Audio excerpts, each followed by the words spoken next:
Hello, welcome to Off the Shelf Reviews. I don't like this movie. And I'm Gary. And today we're going to review and discuss Critters 2, which came out in 1988. Written by David Toy and directed by Mick Garris. Iain, why don't you give us the synopsis for Critters 2, The Main Course? Well, at the end of Critters 1, we had seen that there were a few Crite eggs that had been left behind. These eggs have now been picked up by the inhabitants of Grover's Bend, the local town, to be used in an Easter egg hunt. At the same time, Ugg and Charlie, the bounty hunters from the first movie, have been told to head back to Earth and to try to stop the Crites before they wipe out the town. G Suite's wrong. No way, Your Holiness. I was there. I saw it all. Like I said, this is from writer David Toy, who most recognise his name as the writer for all of the Chronicles of Riddick series of films. Nice. But he also worked on films like Warlock, which I really love. Yeah, the first one's good. But he also wrote Waterworld and The Fugitive. So there's an interesting caliber of scripts there. Yeah. And from the director, Mick Garris, he directed the Stand miniseries. Yes. And Sleepwalkers. I like Sleepwalkers. Yeah. I do like Sleepwalkers. I like both the Stand miniseries and Sleepwalkers. But he also directed Psycho 4. Right. Well, and I looked at his history as well. His writing credit was Batteries Not Included. That's right. And The Fly 2, which I was like, ooh. Yeah, so you got a good mixture of sci-fi and horror. Yeah. But this film's not good, Gary. No. Now, almost immediately when the film started, I was trying to remember my excitement from my childhood watching this film. Yeah. Obviously loving Critters 1 as much as we did. Yes. Finding out that there was a sequel, it was an instant rental from the video store. And, it was just like all of the problems that I saw with the film now, I didn't see then. And so I always remembered Critters 2 as being awesome. A great sequel. Twice the amount of Crites, 3 times the amount of fatalities, Critters on screen almost from the get-go. Like, how did it go wrong? Watching it now, I'm just like, okay, so end of the last film, the Brown family, the house was restored. Yes. The Crites were gotten rid of. Yes. But now as this film starts, we find out that the family up and left that very day. Yeah. And Bradley, played by Scott Grimes again, is the only family member who's willing on coming back to Grover's Bend to see his grandmother, who still lives there. And he also tries to avoid any kind of celebrity stardom that might come with his name, because people don't believe them that aliens came down, ate a load of people, blew up their house, and then reconstructed it. So they've been in hiding? Kind of. But for how long? That's the one thing that this film doesn't give me, and it really bugs the shit out of me. How long has it been since the last film, or last moment that the Brown family was there, to this moment that Bradley's come back? I thought the film was pretty clear in that it was 2 years, literally from the release of the first film to the release of this film. Because that's also 2 years. That's only 2 years, but I didn't actually see in the film them actually say, oh, it's been 2 years since I'm pretty sure Bradley's they been here. did say that. I ain't been the sheriff of this burg for 2 glorious years. Because, it's the way Bradley interacts with people. The first person he meets is a person on the bus who doesn't recognise him. Right. But maybe he does, because he does mention the Crites. Yeah, yes, but at the same time, Bradley's gran lives in the town. Okay? Right, yeah. We were not told that in the first movie. No. They were living on the outskirts. They had their little farm. The people, it's more of a focus on the people of Grover's Bend now. This town is now going to become under siege.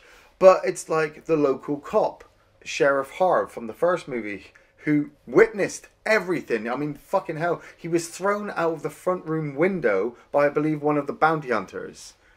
Nope. He is now being obviously ostracized by the town and lives on the outskirts, and is played by Barry Corbin, a completely different actor. And I'm like, right, okay. So now we've also got to set up the love interest as well, played by Liane Alexandra Curtis, who plays Megan. I recognise her from Girlfriend from Hell. Right, yeah. That's actually a better film than this one. She is blatantly the love interest of Bradley because, well, he's blatantly our hero, even though we've got Charlie back with us, who's off in the universe, gallivanting around with the bounty hunters. I love that sequence where they're out fighting some other bug alien creature thing. Really? Yeah. Man, it is nowhere as good as the effects in the first one. I don't care. For me, it was just world building, care. especially when they care. take the trophy back and they put it in the storage with all the other alien heads and things. Okay, yeah, that should be good. That should be expanding this whole universe. But did they have less money in this one? Or did they have more money that they spent on the town that they had to scrap out on certain other sequences? Well, they did literally thank the entire town at the end of this film because they wouldn't have been able to make it without this town going, yeah, you can use our entire area to make your film. Was it? I thought it was a set. No, it's an actual town. I'm a reporter there. Really? Kind of like a Jimmy Olsen with breasts. I'm sorry, I know I'm fucking hating on this movie, but you upset me by saying the Krites are in it from the beginning. Well, yeah. Bullshit! We have to go through the fact that the local town hoodlum, Wesley, has found these eggs That haven't hatched after 2 years. at the Brown farm. Well, you say 2, yeah. They've been at least sat around for the minimum of 2 years at the Brown farm doing nothing until Wesley happens to come across them. I mean, the Browns, when they were moving, didn't think to search for anything. No. Do you think they would have put the corpse of Billy Zane back together in the barn as well? That could have actually happened. That should have actually happened. Oh man, with spoilers. Yeah, Spoilers. sorry. There's too many spoilers. We're diverting, and it's mainly because Critters 2: The Main Course is so shit. There are some good actors in this, but the material they've got is really bad. I mean, we've got Lynn Shay reprising her performance as Sally. I really liked her in the first one as this really crazy receptionist taking in all these calls. She's in the sequel and she believes in these alien creatures. But it's like she turns to her editor and she's like, hey, look, that kid from all that time ago. Was it 2 years or was it a long time ago? I'm not sure. He's back. Maybe something weird's going to go on. Oh, that's old news. I'm like, okay, you're dragging this out now. You're dragging this out. Where are the Krites? Where are the critters? Oh, they haven't hatched yet. The local guy who has stored them in his storage room with loads of heaters, and they're just going to start hatching. But he's just sold half of them to Bradley's gran for her Easter egg hunt. You can see where this is going already. I know, I shouldn't. That's how amazing the first one was. I didn't know what was happening next. Even though on repeat viewings, it still surprises me how they go certain courses. In this one, it's like, we've got eggs. It's an Easter egg hunt. Take one of these, too. Thanks, Nana. You know, there's sequences in the film that it sort of reminds me of arachnophobia. Yes, you know, when, you've got I the get little that. girl and she's got her egg and she's got her Yeah. chocolate bunny Yeah. and she's put them next to her bed, next to a heater. Oh, that whole under the bed scene. You get that ridiculous sequence of a Krite walking around trying to figure out, trying to bite at her hand and then trying to bite at her ankles before the dad walks in and just steps on it. Oh. So wank. The dad, played by Sam Anderson, Yeah. playing Mr. Morgan. He's a really good actor as well. I mean, he'd go on to do some really good classical roles in the future. But in this, he's the local town editor. And when he's attacked by Krites, it just looks so bad, Gary. It just looks so bad. I tried to stay with this film, especially when the bounty hunters came to Earth. You know, they were amazing in the first one. Now they've got Charlie with them. It should be even better. But it's so slapstick. It's so goofy. Well, I mean, they're aiming for comedy again, and we do get Lee's transformation into a Playboy centerfold, Yeah. complete with oversized staple to the midsection. Oh my god.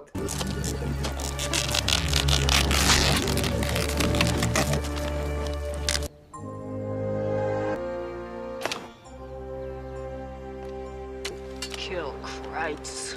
He tries to change into Charlie, but Charlie doesn't want to look into his own face, so he holds a magazine up.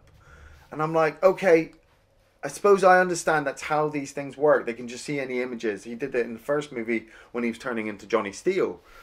But the staple, the breasts. Well, yay! Yay for breasts. But he just goes walking off. It's like, kill Kreitz. And he just goes walking off and he's got nothing underneath. And then... That's awesome. It is up until he reprises the same joke from the first movie where they come across Eddie Deason, who has got a kind of familiar face from certain movies of always looking nerdy. And the bounty hunter Lee sees this guy and goes, hey, I want to be you now. And becomes him. But doesn't get the glasses and has to take it off him and put them on himself. Or how about when he sees a poster of Freddy Krueger? That was such an amazing moment. Oh, shut and up! Every Shut time up! I watch this film again, no. I'm just like, why did you cop out?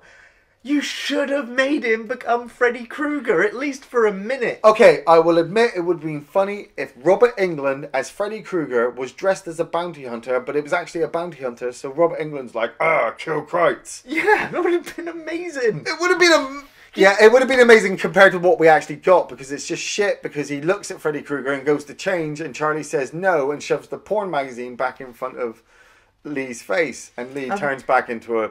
They so could have easily done the Freddy Krueger thing. Like, Lynn Shay is the younger daughter of Robert Shay, who was the producer of the for first one. A Nightmare on Elm Street and one of the co-founders for New Line Cinema. So they could have swung it. Yeah. But they opted not to in the end. Yeah. I don't know. Anyway. It's so shit.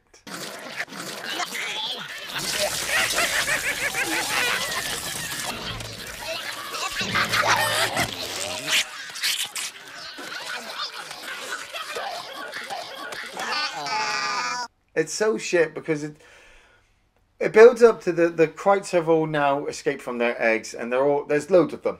Well, you get the guy who sold the eggs off, and he gets attacked first.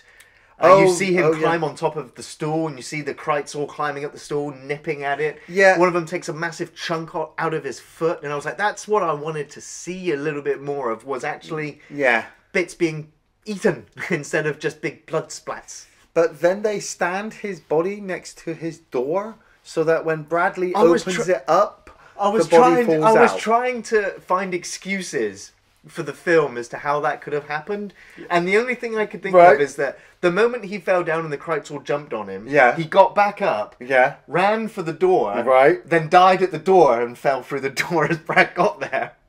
It's like as...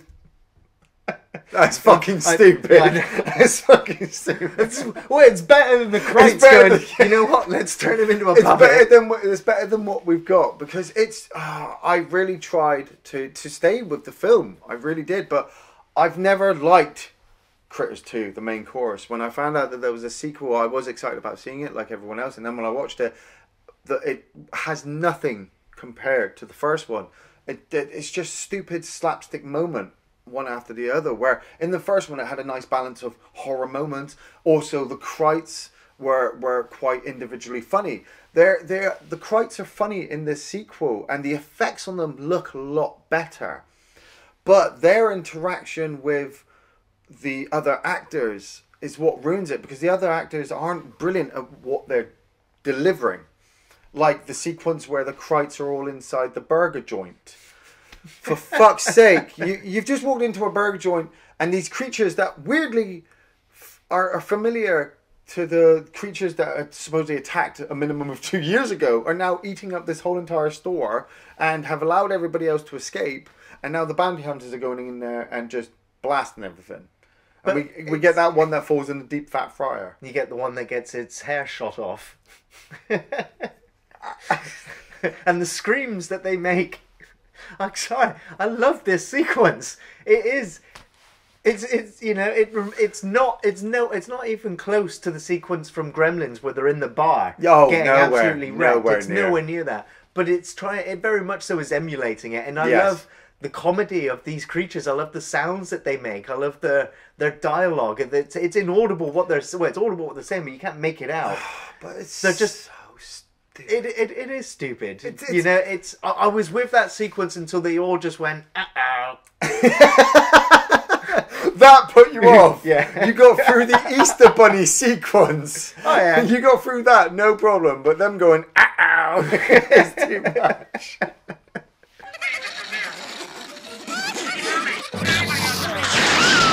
And then the bounty hunters just, they blast the place to pieces and they kill some of the Krites. I don't know, it looks like some of them gets away. And the Krites now go and hide and are planning on attacking and lure Lee off.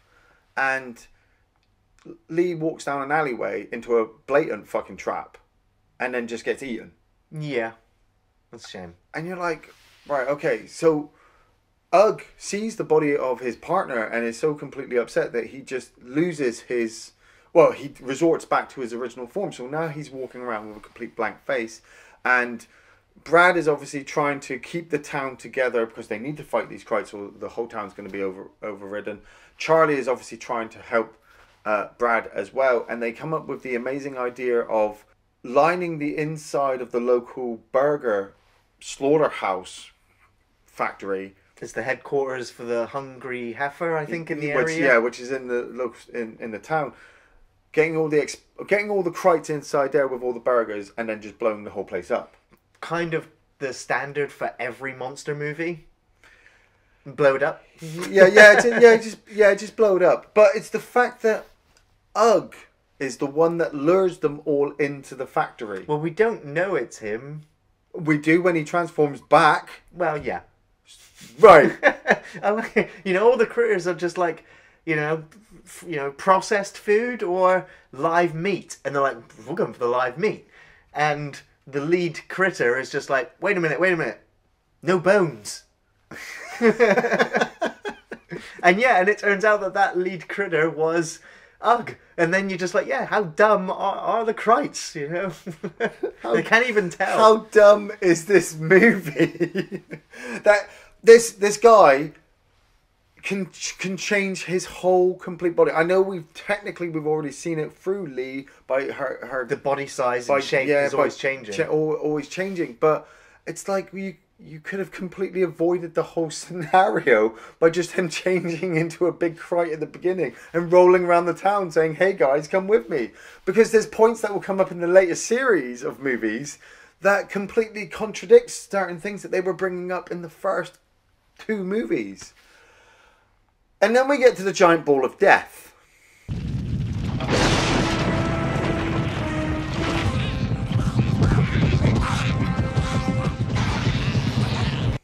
The Krites, after the factory has, well, I say exploded, it's gone on fire. Hasn't completely exploded yet. Have formed into a giant ball of Krites and come rolling out of the factory into the field of town people. Oh my god. That's amazing. Oh my god, I knew you were going to say that. I knew. It's a rolling ball of teeth and insta-death. You'll never, ever, ever forget the sequence where it rolls over one of the townspeople and leaves a bloodied skeleton that's still twitching in the ground. If you've seen this film, you will never forget it. Oh god, it's so stupid. Watching the other sequences of it rolling down the street, and you can hear all the voices going right as the ball is trying to turn and go around the corner. I didn't hear that. Really? I was too busy just looking at my notepad waiting for something cool to happen. I was just like, yeah, eat more people! But it doesn't. Not really, no.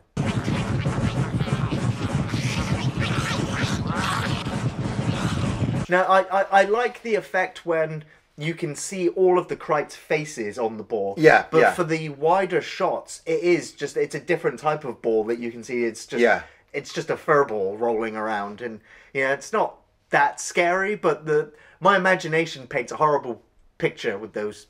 Yeah, you have to use your imagination with this film because you don't get anything else up until the point that Charlie has now taken it upon himself to fly the bounty hunter ship into the giant ball of Krites. That's heading right for the church where all the last survivors are held up. Yeah, all the children. Yeah. But the fact that this bounty hunter ship has no weapons on it, he can't use that. So he sacrifices himself. I use that word loosely here. Sacrifices himself to save the town. And Ugg now uses his powers to honour Charlie by becoming him. And we then cut to the next day. And Brad is leaving town, leaving Megan behind and, you know, going off back to his family because, well, that's the end of his time in this series of films. But wait! Charlie is still alive! Yay! I don't know if I'm happy about that or not. Because I'm like, oh, awesome. Charlie is now going to be able to hook up with Ugg. And they're going to be able to go back into space. And we're going to continue the series in space with them hunting down other Krites. No, they kind of just leave Charlie behind because he's a bumbling idiot. And so Ugg just leaves on his own. I think Charlie just, you know, he was worried before that the bounty hunters would leave without him. Yeah. And then Charlie says to Brad throughout the film that he's now found his place in the universe as a bounty hunter. He has a meaning. Right, yeah. And then he decides at the end he's going to stay with Brad. Or stay back in the town. And Harv gives Charlie the sheriff's badge and says, "You're the sheriff this town needs now." No, yeah, I forgot about that. I'm just like, it's such a bad ending, really. Charlie should have just died. The sacrifice would have been great.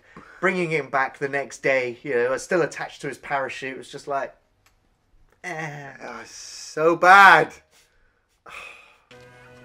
Get a move on, son. This bus runs on a schedule.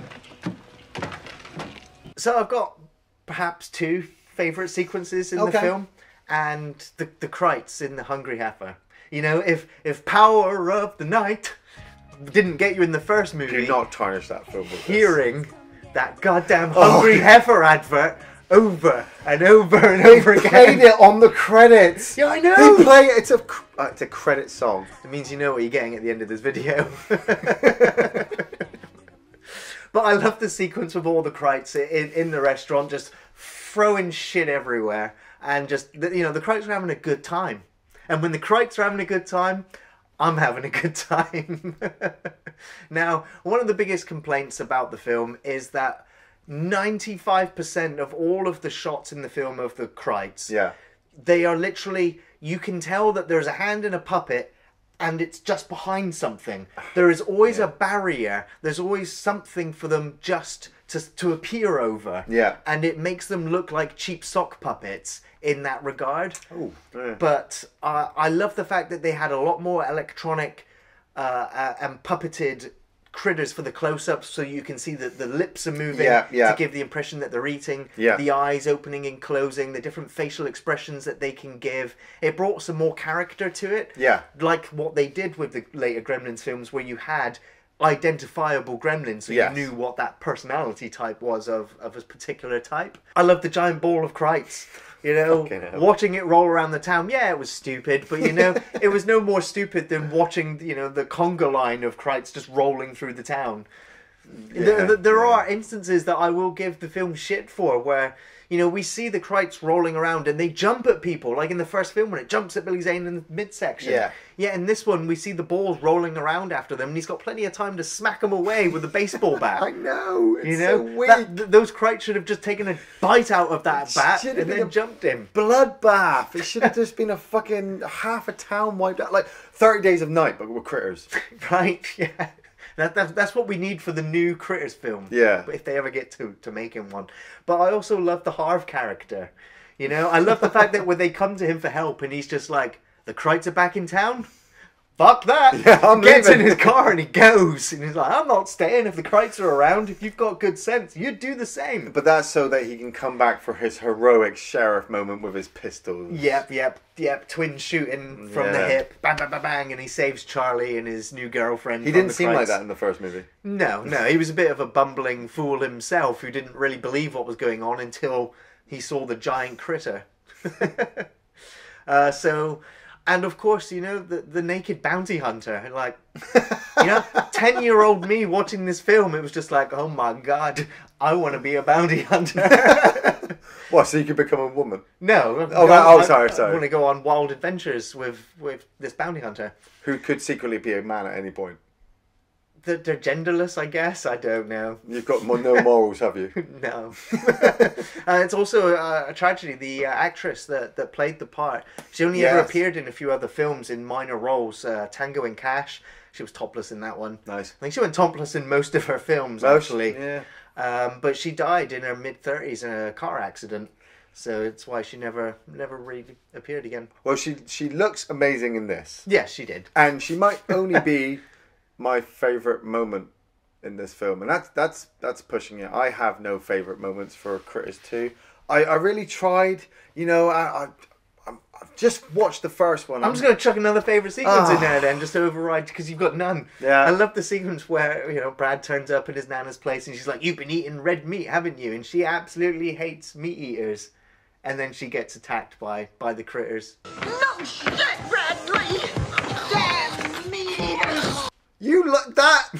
Fuck you, man. This film has no favourite scenes. It's all stupid slapstick comedy and just moments of just stupid writing with characters. But there's a great sequence where you see the critter sliding down the power lines before taking a big chomp out of it.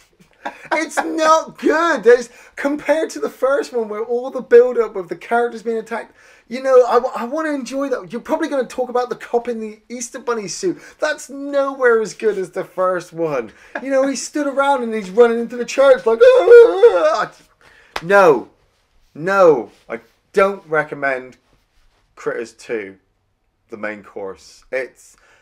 If I'm going to watch a sequel about mini little monsters, it's going to be Gremlins 2, the new batch, hands down every time. Critters 2, I want to say nostalgically, you might enjoy it if you watch it at a certain age. And you look like you're going to say that anyway, so shut up. Watching it again, it's just, the script is bad, the story is bad, the acting is bad. The critters look really, really good. The close-up effects of them are really, really good. But there isn't enough by the time the film's into its element. You know, they should have been in right from the beginning. They should have been breaking out and attacking all the town members. Maybe doing something Tremors-like. But by the time they come out and the bounty hunters turn up, I'm just like, oh, I just want to turn this off now. I just want to turn it off. Also, you know, I am on the fence. Really? Actually, I am on the fence as to whether I would recommend Critters 2. But the thing is, if you've ever watched Critters 1, I'm going to guarantee almost 90% of our audience will have already watched the remaining Critters films. Oh, yeah. Because as a fan of the first one, you kind of do that. You know, with horror movies, you eat up these shitty sequels. You do. we still become fans of it, and we still want more. You know, we're like critters ourselves, which is never full. Yeah. And so, yeah, you'll eat the shit out of this film, and you might even enjoy it. I still have nostalgia for it. There are still plenty of moments in the film that I enjoy. Granted, I did, even rewatching the film, I found my interest waning slightly and found myself like, okay, I'm ready for this film to end, but I was just like, I'm still going to enjoy what's left of this film because I know that the films that follow in the franchise, I've only ever watched them once each, and I'm about to go and watch them again for the second time, and I knew that they were bad then. I can only imagine how bad they are now.